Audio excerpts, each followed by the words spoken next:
Hi, I'm Ashton, and today we're going to look at my process for painting this zebra plant. It's available in my Etsy shop if you're interested in buying it.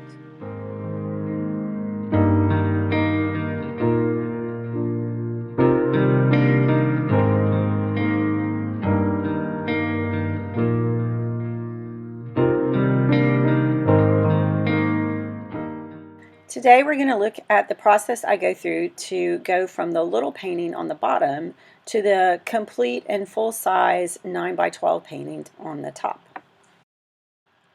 So the painting in the notebook is basically my rough draft where I work out the color and the design. It's a Strathmore visual notebook, and I do a lot of my rough draft work in there.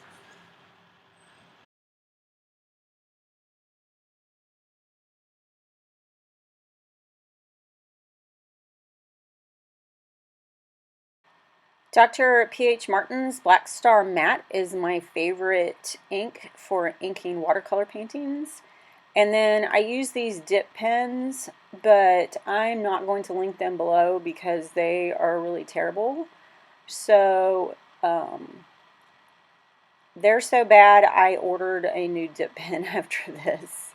And funny story, the reason why they're so bad is the nibs don't really stay in the pen body. And while I was inking this zebra plant, the nib fell off into the ink bottle, and it is still there because I can't figure out how to get it out without completely messing the ink up.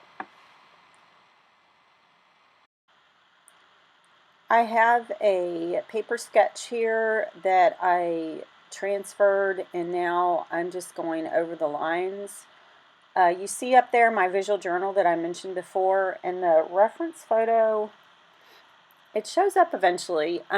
This little pot was like really tough to get the design, and I finally just sort of made my own design up because it was so hard. Working on now is you see me flipping through my swatch binder where I have all the mixes of my paints, which are in that palette to the right. I really like using pans. So that's a Medine. It was just an empty palette, and I bought a bunch of full pans, and so those are stuck in there, and I have them arranged the way I like it. So that was me just sort of doing mixing, making my own mixing guide. I keep the colors on a little card, and then I refer to that card as I'm going through the painting to make sure I'm mixing the colors that I want.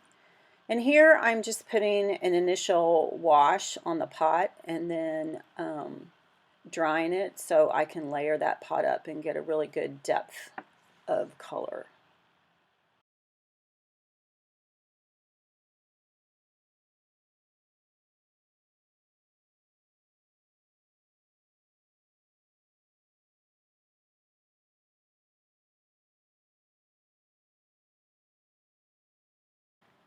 And it magically goes from no color to the first layer. Although looking at the pot, it looks like I've put more than one layer on it.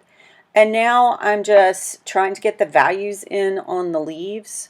I put an initial wash over all of them, and now I'm working on the darker parts, the parts that I cross-hatched when I was doing the inking part. And the other thing I'm doing is layering those leaves with shades of cooler green and warmer green depending on where they're located in the plant to give it a little bit more depth and dimensionality.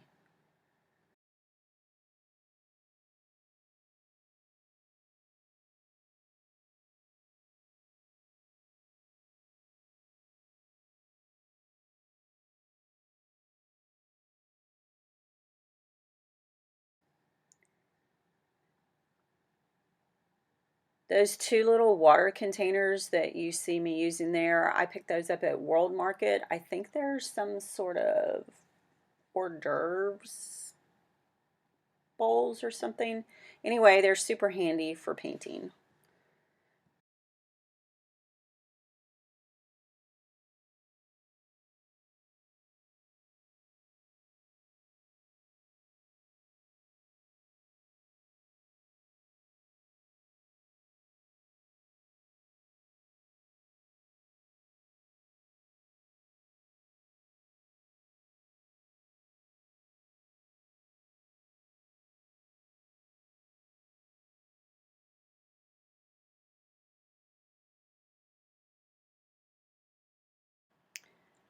Now I'm using my Posca fine tip paint pen to do all that highlighting. Not gonna lie, this part took forever. There were so many little white spots on this zebra plant, and you're gonna see the reference photo pop up in a minute because I sort of put my iPad down where I could see it while I was doing this to be able to see where all the highlighting goes because there was so much of it.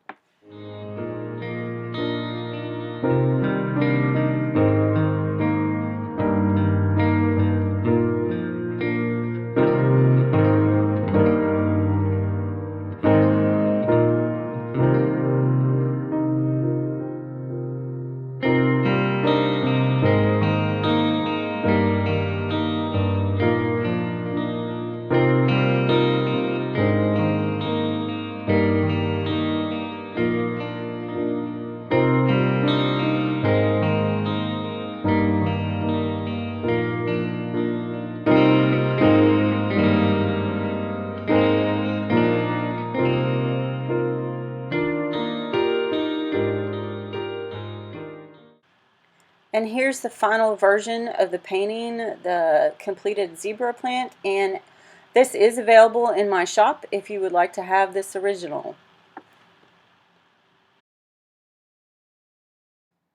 And that's it. Thanks for watching. Click like, subscribe, hit the bell for notifications. I really appreciate all the people who watch my videos. And as always, don't be afraid to take a left.